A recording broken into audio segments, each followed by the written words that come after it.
Alesta squeezed his hand. Of course.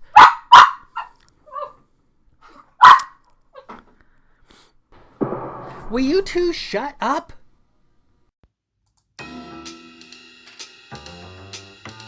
Hello, it's Ren Presents time. I'm your host, Ren, and today we continue with the Shadow Tech Goddess, Part 1, Chapter 8, The Woman with the Gun.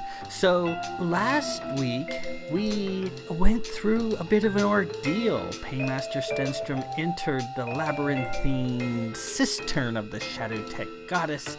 It was dark and scary. There, he encountered the old Clovis's Gellertron. And if you are familiar with the Bloodstein books, other readings, and you really should, a Gellertron is a mystical doorway that the Vith used to all have, in greater or lesser extent, during the fabled splendor of the Vith, several thousand years before. And these Gellertrons could take the Vith to faraway places, usually beyond the sisters' control. Even back in the old days, back in the early DX period, the early days of Cana, these great households, especially in the north, were getting sick and tired of the sisters always telling them what to do, always butting in and staring them and making using programmability and putting potions into their bloodstream via programmability. The Gellertron could take them to places where the sisters did not go or the sisters weren't aware of. Their Gellertron, the Clovis, introduced them to a being that was actually kind of worse than the sisters, at least in their eyes, a being called the Shadow Tech Goddess that they were afraid of and they were trying to get away from. And also, Paymaster Stenstrom encountered the socket that Morgan Jeterix had mentioned, this place where his anatameter is supposed to go. But hearken, surrounding the anatameter was this weird device called the Angry Miser. It's like almost like a boxing ring, just a lot of wire wound up on posts around the anatameter, and hanging from the wire were various pendants, eyeballs, noses, mouths, ears, cannons, monsters, and all kinds of stuff like that. And it was meant to protect this socket and keep the unwary away. And as we see from all the dead bodies around it, it's fairly effective. However, Paymaster Stenstrom's fade into the shadows seemed to defeat it. He put this anatameter in place, gave it a twist, and it sort of dropped into the position. And then, recalling what Morgan had told him about turning the knob, he reached down and turned the knob. And as soon as he did, shit went off the rails fast. All of a sudden, he was in a different place. He was in a different universe, or on the precipice of a different universe. And coming out of the shadows was this tall, angelic woman wearing a flight suit with clanking hoses and treaded boots and a gun holstered at her shoulder, the woman with the gun. And she was terrified. She said something was coming, and she asked him how many times he turned the knob, and he said once, and she freaked a little bit. She flipped shit and said, no, 8 times. Get back there and turn it 7 more times. So he goes back to turn the knob, and he feels this creeping wall of unescapable fear just surround him and embellish him. He hears this woman with the gun, who claims to be his countess, his wife. He hears her firing her gun. He hears her screaming. He hears bones rending, and he hears this horrific laughter. And as he makes his way back to the anatameter, he encounters a monster, this vision from the grave, cracked with green veins and nails and rope-like hair. And this fear wall is coming from this creature he'd been warned of, an extraplanar entity, a plane-walking chaos machine.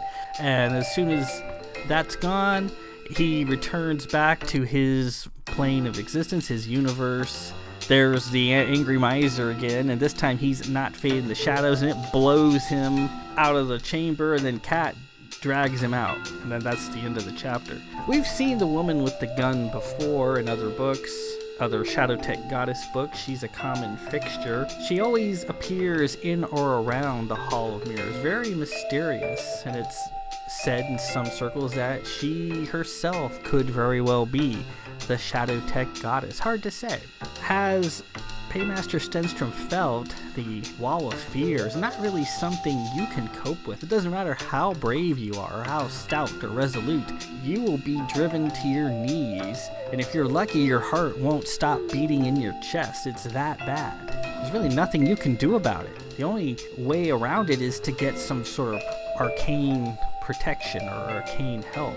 We noticed that the woman with the gun, though terrified, was still able to function. So that says a little something about her makeup, about her nature.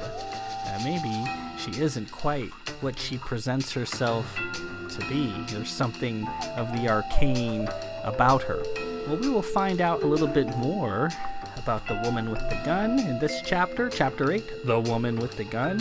Let's proceed immediately. Part 1. Chapter 8. A-Ram woke with a start. A week after the incident at the Clovis ruins, he still dreamed of the Black Hat and her STTs. Still dreamed of things going down his throat and eating him from the inside out. Still dreamed of being smothered. But he was snug in his quarters on the Seeker's starboard side, deck 3, and only a few doors down from Tara's quarters. Alesta was asleep, tightly hugging him, her nude body still slightly lubricated from their recent lovemaking. She was supposed to sleep on deck 6 with the rest of her Marian congregation, but she was rarely there in her little room that contained nothing but a bed, a chair, and a picture of him. Most nights she spent with A-Ram. She'd loved him from the beginning. With porcelain skin and black hair, she could have courted most any fellow she wanted. True to her Marian teaching, she had followed her heart and proudly given her love to him. Coy about her age, he knew she was approaching 200, though she never said the exact number. In true elder fashion, Alesta's age and A-Ram, while being in his 40s, was a non-issue, as they both appeared young and rosy. They planned on a spring wedding, probably in a quiet meadow or grassy clearing far away from the bustle and confusion of the League. A-Ram jostled a bit after his nightmare, wanted to get up and fetch a glass of water, but Alesta gripped him tightly. He normally kept a glass at his bedside because Alesta had a habit of getting him in a death grip and not letting go until morning. But he had forgotten to pour one this night. He settled and tried to go back to sleep. Alesta was snoring ever so slightly. "Oh, so thirsty," he mumbled. No matter. He'd be comfortably asleep again in minutes. As he waited, he toyed with the idea of waking Alesta and making love to her again. He found sex in the early morning smashing fun. The hot skin from the blankets, the mussed hair, strange smells, bad breath. He loved the whole experience, though Alesta wasn't a great fan of it. "Are you thirsty?" a stranger's voice said. He tried to sit up, but Alesta protested. He dismissed the voice as a fantasy and fell back, his mouth dry. Moments later, a soft hand touched his face and gently guided a glass of cold water to his lips. The glass came away. He felt around for his dragons and found them on the nightstand and popped them on. He was near blind without them. Across the room, a figure stood near the chair. It was dark. He couldn't see clearly, but he was certain it was there. Seeing him woke him up fully. Alesta, wake up!" She stirred. "Rami, what is it?" She peeled herself away from him and rubbed the sleep out of her eyes. "Really, darling, I'm a mess. I don't want to make love right now." "Alesta, over there, I see something." "What?" They sat up, Alesta holding the sheets over her breasts. "Who's there?" Alesta asked. A quiet voice answered. "Hello, Lord A-Ram, Lady Alesta. How I've longed to meet you." "Do I know you?" A-Ram asked. "I don't recognize your voice." The figure sighed. "You gave me my heart." "What? What do you want?" "I will tell you, but please, not here. If you would be so kind as to meet me down the hall." "We'll call security," Alesta said. "You both have nothing to fear from me." The figure opened the door. Light spilled in from the corridor, and the stranger glided out. They came out of bed. While Alesta squirmed into her robes, A-Ram pulled on his pants, slippers, and a robe. "We should call security right now," she said. A-Ram thought about it. "I want to go see." "What? Why?" "I don't know. I just do. I don't think we're in any danger. Are you coming?" Alesta and A-Ram hurried into the corridor. It was long after night bell, and the corridor outside was empty of the usual crew traffic coming and going. One person stood towards the aft of the ship, a female. She smiled. "A-Ram!" she cried, overjoyed, holding her arms out, inviting them to come forward. She was quite tall, towering over both A-Ram and Alesta. She wore some sort of jumpsuit, similar to what a marine pilot would wear, only hers was gray instead of vivid red. She even had on a life support harness dangling with hoses and cords, a compartmented belt, and a pair of knee-high boots with a thick tread. The pugnacious butt of a gun jutted out of a shoulder holster. Despite the utilitarian look of her gear and footwear, her blonde hair was elaborately set, as if she were heading out to a ball. She radiated beauty. She smiled and put her arms around the both of them at once. "Oh, you two," she cried in delight. "Look at you. You have that glow of young love. Not even married probably yet." "In a few months," A-Ram said. "I'm sorry, great lady. Do we know you?" She considered his question for a moment. "Of course you do, in a manner of speaking." Alesta held her robe shut. "What does that mean?" "It means that I know you very well, though we've never met in person." "What do you want?" Alesta asked. "The same thing you do. I'm hoping you'll come with me, for I have things to show you." "What things?" A-Ram asked. A-Ram and Alesta stood there, holding each other. "I realize how strange this is," the woman said. "You don't know me at present, but I know you, and what good friends you both are. Please, I'll explain everything in a few minutes." A-Ram and Alesta cautiously relented. The three of them made their way down the hallway. Doors marked the corridor at regular intervals as it went about 200 feet forward in a slow curve and then turned sharply, following the articulation of the ship. The woman walked serenely at their side, her hoses and cords knocking together. They arrived at the bend in the corridor. The woman stopped them. "Before we continue on, you, A-Ram and Alesta, have a decision to make. Continue on with me, and you two will begin a long journey. You will see amazing things and go to unusual places. And I can't promise you'll be back in time for your wedding. You might have to postpone it for a while." A-Ram and Alesta stood there arm in arm. "And if we go back, return to our bed and pretend this never happened?" he asked. The woman flushed. "Then Belle, and Gwen, and Tara, and me will be lost and without guidance.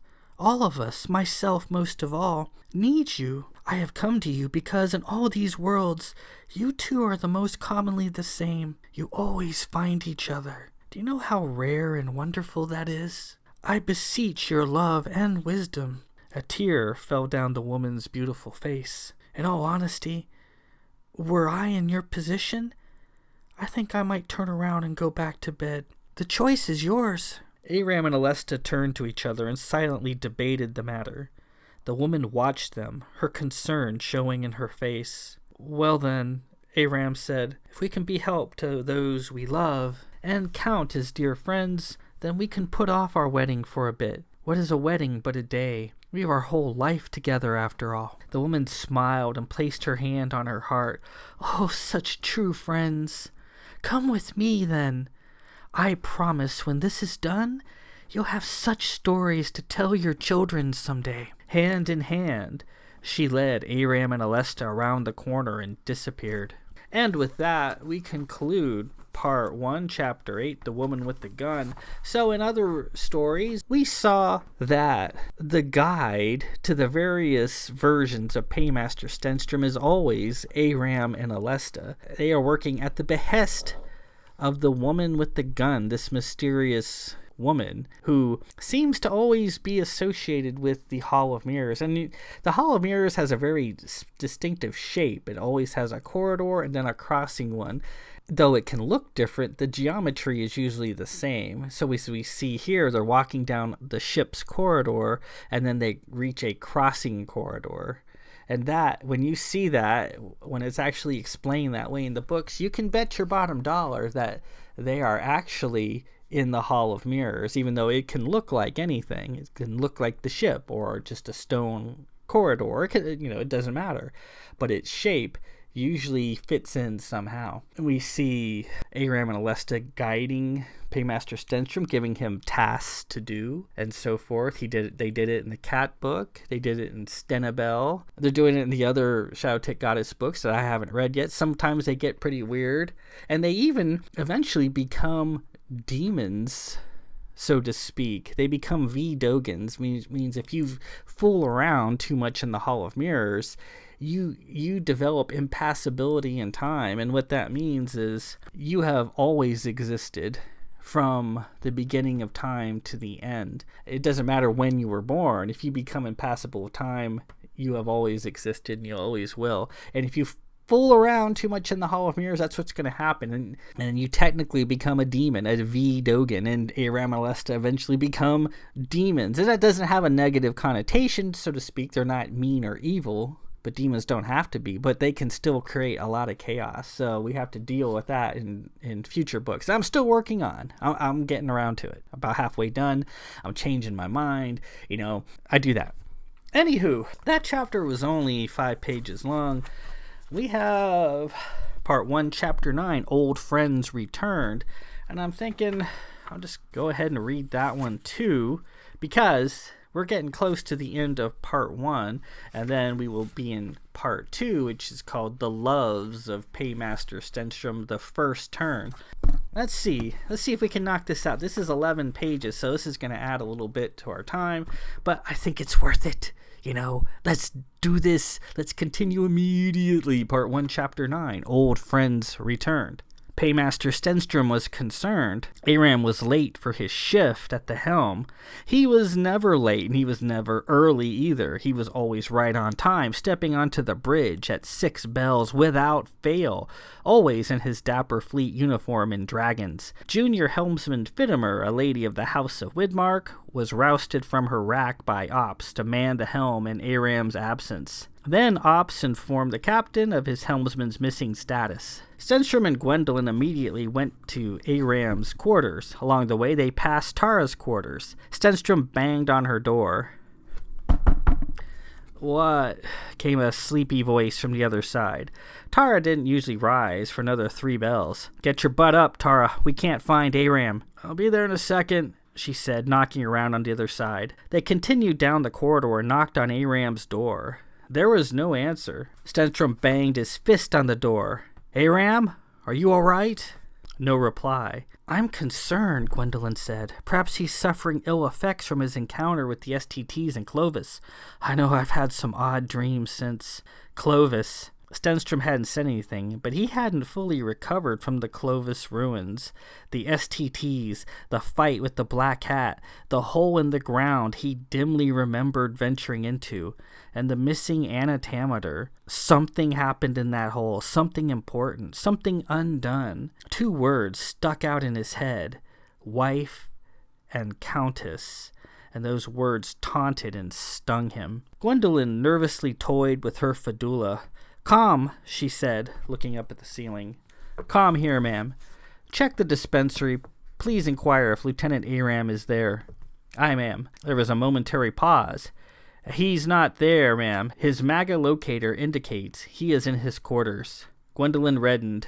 "Thank you." Stenstrom shook his hands and set to work on A-Ram's door. A moment later, lock-picked, he swung it open. "A-Ram, you in here?" Again, no reply. They went in. A-Ram's room was tidy and well organized, as always. His abstract metal and paint creations hung on the wall in their usual spots. There was a metal relief work near his bed. A-Ram had claimed it was a rendering of Alesta, though Stenstrom couldn't make out a face or form. Surprisingly, his bed was unmade, not something often seen with A-Ram. On a nearby chair, Lady Alesta's green brocade Marian robe hung innocently from an arm. Her slippers sat by the foot of the bed. One of A-Ram's uniforms was laid out nearby. Gwendolyn checked it. "Here's his MAGA locator. Belle, I'm really worried." Yawning, Tara appeared in the doorway a few moments later, her black hair messy from sleep. "Did you find him?" "No," Stenstrom replied. "His bed's unmade, and here are a few of Alesta's things." "Oh, she's being naughty again," Tara said. "She's up here all the time wrestling with A-Ram. She actually makes a fair amount of noise when they're having sex. I was going to say something, but never got around to it. I didn't think Marians were allowed to hop in the sack with guys." "I'm not aware of Marians observing any sort of vow of chastity," Stenstrom said. "I'm going to call for security." Tara approached A-Ram's bed. "Don't bother. He's not on the ship." "What makes you say that?" Gwen asked. Tara pointed at her head. "What do you think?" "Bolly says he's not here. Maybe they cut out on the Marian's Road. You know how they come and go." "But without telling us?" "I don't think he and Alesta are in any danger. Why don't we cut them some slack for a day or two? I'm certain they'll turn up and A-Ram will be all full of apologies why he missed his shifts." 2 days later, A-Ram and Alesta still hadn't turned up. Tara allayed Stenstrom's concerns. "They'll show up. They're fine, I'm telling you." Their disappearance only added to his general feelings of loss and woe since Clovis. Preoccupied, Stenstrom finished his shift, brooding out the day on the bridge, watching Kana slowly spin through the viewing cone and half listening to the muted chatter around him. The ship wasn't due out for several weeks, so there wasn't much to occupy his time except fret and worry. As the bell sounded and the crew changed shifts, he decided to return to his quarters and get ready for dinner in the mess with Gwen, and maybe Morgan. He hoped they might raise his spirits. He shuffled into the lift and went down to his deck. As he passed the Seeker's main conference room, he heard his name whispered from within. "Bell!" He stopped, wondering if he'd imagined it. "In here!" Full of dread, he opened the door and entered. The conference room was lit up and comforting. The clean Nadine wood table, the smell of rich, fresh brewed coffee tickling the air. He rarely used the room. He didn't like formal meetings and get-togethers. Thought they were a waste of time. Talk about talking. Captain Davidge taught him the best place to sort out and pass along information was in the mess hall. That's where people listened and things got done. Gwendolyn, though, made use of the conference room often in her various engineering duties. She usually had it booked well in advance, leaving little time for anyone else to get a turn. There, seated at the long table, were A-Ram and Lady Alesta, all smiles, with 2 steaming coffees on saucers sitting in front of them. "A-Ram, for creation's sake!" Stenstrom cried, his heart jumping. "We were worried sick!" They stood and greeted him. A-Ram was oddly dressed. Instead of his fleet uniform and hat, he wore a dark blue Calvert suit. Alesta was in her usual Marian robes, however she was wearing a pair of buttoned-up travel boots, a strange sight on her normally unshod feet. "Hey, Belle, I'm sorry. I offer my apologies for missing my shift these past few days. I hope I didn't let you down," A-Ram said. Stenstrom embraced them both. "Just been worried about the pair of you is all. What happened to you?" A-Ram flushed. "We had an odd visit a few nights ago." "From whom?" A-Ram and Alesta turned to each other as if debating what to say to him and what to exclude. Alesta took the lead.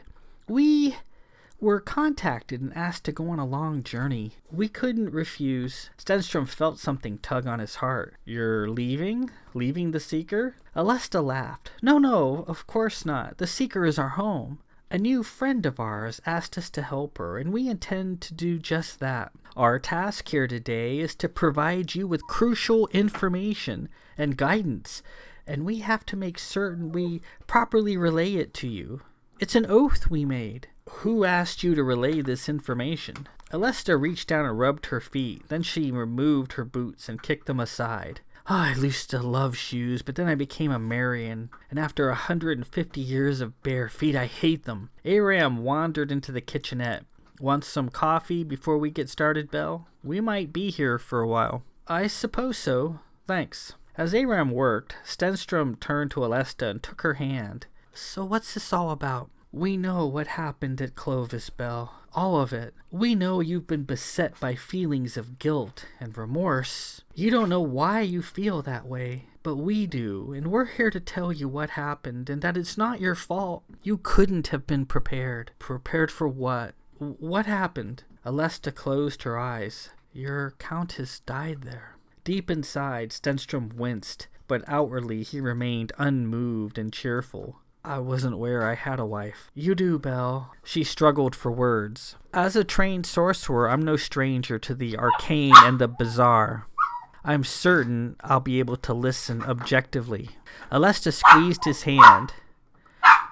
Of course, but it's difficult to know where to begin. They sat down at the table, still holding his hands. Well then, let's start with the basics. Who set you to this? Stenstrom asked. Your countess did. My countess? Does that surprise or shock you? Of course it does. But I'm well suited to hear odd news, as I said. Stenstrom then asked a question whose answer he dreaded. Did you learn what happened to me at Clovis? We did. Then tell me. Please, I need to know. Alesta began. You entered a place the old Clovis called their cistern because they wished to keep it hidden from the gaze of the sisters. In actuality, the chamber was the Clovis's gateway to another world, a secret world that many Vith households maintained at that time. The Clovis, however, claimed that their gateway was plagued by a demon of death and destruction that they called the Shadowtech Goddess, and that they were unable to free themselves of this troublesome entity. A-Ram spoke up. The Clovis solved the Shadowtech Goddess problem with the addition of an anatometer. They got it from the gods of Camera, whoever they are, and it worked for centuries until the sisters eventually deactivated the Clovis's gateway and the anatometer was removed. You, Belle, placed your anatometer into the old socket where the original once resided, and a dimensional doorway called the Hall of Mirrors was opened. That's where you met your countess, and that's also where you encountered the Shadowtech Goddess. What happened to my countess? Alesta bit her lip.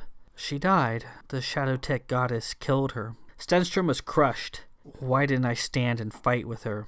How could I have left her there? Why wasn't I killed too? Before I answer that, Alesta said, tell me, how do you feel about this person? This woman who said she was your countess. You knew her for only a moment and know nothing about her other than that she claimed to be your wife and that she was brave. You don't remember her, do you? How does me telling you this make you feel? Stenstrom thought about it. I suppose I feel confused, but I also feel loss and regret. This is a woman I have no memory of, whose face I don't recall, whose voice I wouldn't recognize. Yet, I know what you're telling me is true. I wish I could have had a moment to speak to her and ask her her name, to perhaps have held her hand, to know her heart. If an alternate version of myself loved her, then certainly I could have as well, and I feel that loss. I wish I could have assisted her. I failed this woman. Alesta gave a bright smile.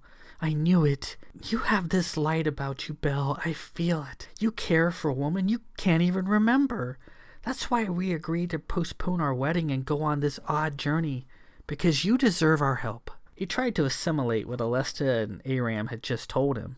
So I went to Clovis under the pretext of delivering an apparently mundane and inert stone trinket, and instead met up with a woman whom I married in another reality, and a planar demon who killed her for no apparent reason. So why am I not also dead? And what happened to the anatometer? As for why the Shadowtech Goddess didn't kill you too, we're not certain. We do know she stole the anatometer, she said. Stole it? Then good riddance, she's welcome to it. But that's the whole problem. The anatometer was built for you.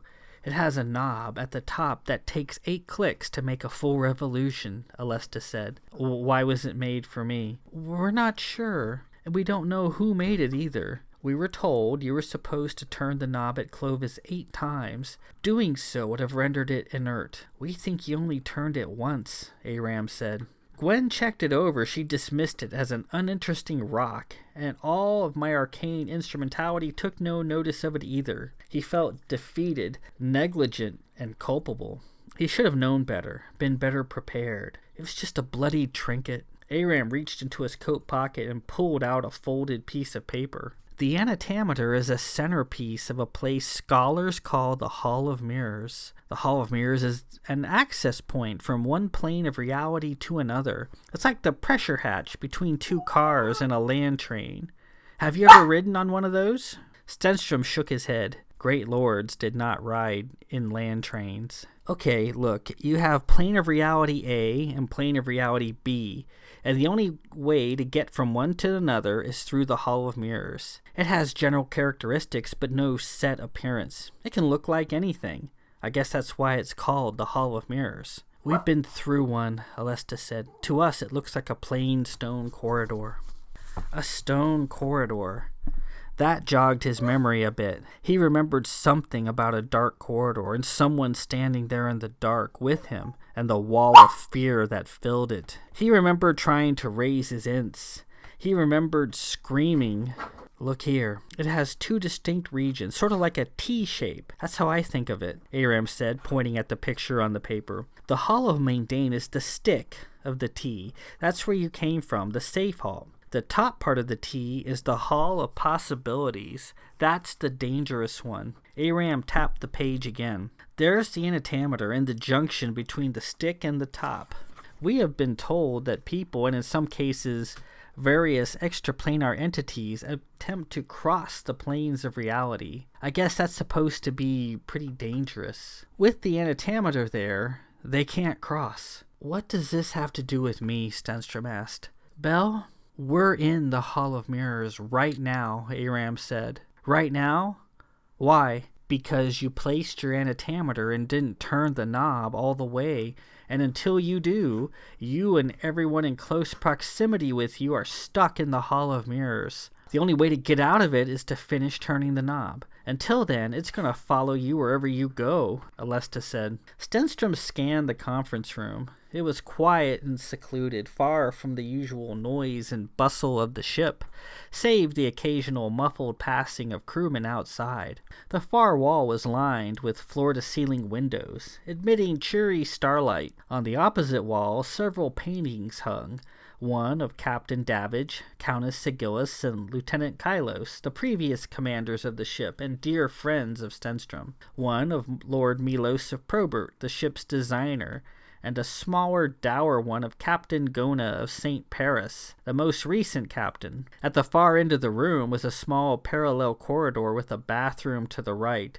and a service door to the left for orderlies to come and go. Nothing seemed out of the ordinary. The usual retinue of arcane protections he always carried in his HRN didn't indicate anything out of sorts, but they had failed him with the antimatter, so perhaps they couldn't be counted on now. He would have to rework them. He rose and went to the corridor at the far end of the room and peered in. It was dimly lit and smelled of fresh coffee from the nearby pot sitting on the sideboard. To the left, behind a door several paces down, was a small kitchen used by the orderlies when a formal conference was in progress. So right now we're in the Hall of Mirrors.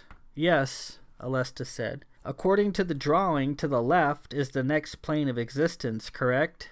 Yes. To the left was an innocent door. Light peeked through the crack. He turned to the right. The bathroom door was closed. And what if I go to the right? A-Ram's face darkened. The Shadowtech goddess awaits. She's always at the right hand of the Hall of Possibilities. She's like a watchdog, or an attack dog, if you will. Those who dally too long in the Hall of Mirrors will stir her up, attract her attention, and that's it. If you go in there, she'll awaken, and she'll destroy me. Yes, A-Ram said. So you're saying the Shadowtech goddess is in the bathroom? Despite himself, he chuckled. We're probably not correctly explaining it, Alesta said. We were told she's always at the end of the right-hand passage. Does that mean she's in the bathroom right now? Maybe, maybe not. Your guess is as good as mine. And remember, the Hall of Mirrors can look like anything. So yes, it could look like a bathroom, I suppose. Stenstrom stood there, the bathroom door mere feet away. He reached for the doorknob. He knew behind the door was a toilet and vanity. A small picture of the seeker hung on the wall, and the vanity might hold a vase of flowers. He'd been in it many times. He and Gwen once had uncomfortable sex in it. There's nothing but a bathroom behind this door. A-Ram stood up. I wouldn't test it, Belle. If she's in there, she destroys everything. Stenstrom molded over and returned to the table. Alesta took his hand again. At Clovis, when you put the antimatter in place, it activated, and the Hall of Mirrors came to you. We're told this is a unique situation. Normally, an antimatter wouldn't let you get as far as you did. It would have turned you around and you never would have been the wiser. But in this case, the one you put in place was made specifically for you, so you may pass without resistance. You unknowingly made it into the Hall of Possibilities, and there you encountered the Shadow Tech Goddess. A-Ram jumped in, and you're still in it in a metaphysical sort of sense. Being in the Hall of Mirrors for a protracted length of time is very dangerous, not just for you, but for all of us as well. If the Shadow Tech Goddess is stirred up again, there is nothing to stop her from continuing down the Hall of Mundane and having a field day. She is very powerful and chaotic. She can be a raving lunatic who destroys everything around her with Shadow Tech. And other times, she's rational and full of remorse. She can generate a zone of crushing fear all around her, has the strength of 20 men, unrivaled in command of the arcane, and is essentially immortal. There could be nothing left when she's done. Apparently that would make Rodrigo of Bergen very happy, Stenstrom said. We're serious, Belle. You have to return to the antimatter and turn the knob. Once you do that, everything will be fine. You'll be out of the Hall of Mirrors, Alesta said. So, if we're in the Hall of Mirrors at this very moment, then shouldn't I be able to access the antimatter and finish turning the knob? I see it here on the drawing. Alesta shook her head. No, unfortunately you can only access it from areas with a socket like Clovis. It would be great if we could do it from here, but we can't. Alright, so we return to Clovis then. It's not there anymore, A-Ram said. The Shadow Tech Goddess moved it or stole it or whatever. There's nothing at Clovis now but a blasted out underground chamber. So where is it? That's what we're going to find out. A-Ram reached into his jacket and pulled out a small ceramic disc of an ochre hue. We were given this. It's a guide to help us instruct you in getting to the antimatter. We would give it over to you, but we have to help the others as well. So it was left in our care. What others? Other versions of you. This affects not only you, but a number of alternate versions of you. One for each click of the knob. We're helping them too. You've met other versions of me, then? We have, A-Ram said. And how was I? A-Ram smiled. They're you. Some are a little different. One is really different. Alesta cut him off. Suffice to say, they all have your light, Belle, and we're glad we can provide them guidance. Stenstrom nodded.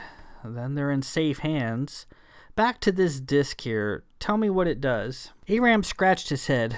Well, from what we understand, 2 things can come out of the Hall of Mirrors besides the Shadow Tech Goddess. Your love and your enemy. A-Ram referred to his map. See these little rooms in the Hall of Possibilities here and here? Those are called the nodes of reality. Your loves and your enemies in this particular plane come out of them. Once you've discovered these nodes, then the location of the antimatter in this plane of reality will be revealed. His love came to him in Clovis. I am your wife. And then the enemy. That makes no sense. Alesta and A-Ram exchanged unsure glances.